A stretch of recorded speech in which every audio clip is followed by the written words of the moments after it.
எந்த மனுஷனாலையும் ஆண்டவருக்கு என்று சொல்லி பெரிய ஆலயத்தை யாராலையுமே கட்ட முடியாது. தாவீது பெரிய ஆலயத்தை கட்டணும்னு நினைச்சேன். பெரிய ஒரு பிரம்மாண்ட ஒரு அரண்மனையோடு கூடிய ஒரு ஆலயத்தை கட்டணும்னு நினைச்சேன். இந்த உலகத்துல எவ்வளவு பெரிய ஆலயம், எவ்வளவு பெரிய கோபுரம், எவ்வளவு பெரிய கோவில், எவ்வளவு பெரிய கட்டடங்களை நீங்க கட்டி வைக்கலாம். ஆனா ஆண்டவர் சொல்றாரு, வானம் என் சிங்காசனம், அல்லேலூயா, பூமி என் பாதம். எனக்கு நீ எப்படி கோயில் கட்டுவ? அப்ப இந்த பூமியை படைச்சதே நான் தான், எனக்கு நீ எப்படி பெரிய ஆலயத்தை நீ கட்டுவ?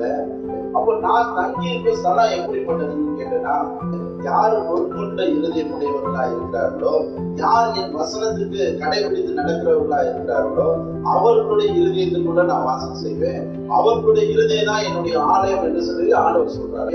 இன்னைக்கு நாம் கட்டி ஆராதிக்கிறது ஒரு சபை, கூடி ஆராதிக்கிற ஒரு இடத்தை தான் நம்மளால கட்ட முடியும். ஆனா ஆலயத்தை இந்த உலகத்துல எந்த மனுஷனாலையும் கட்ட முடியாது. அப்போ நீ கட்டணும்னு நினைக்கிற ஆலயமா இருந்தாலும் சரி, அரண்மனையா இருந்தாலும் சரி, அது எனக்கு உகந்தது கிடையாதுப்பா. நான் விரும்புகிற ஆலயம் உன்னுடைய இருதயம், அல்லேலூயா. நான் தங்கணும்னு நினைக்கிற ஆலயம் ஒருவருடைய இருதயமாக இருக்கிறது என்று சொல்லி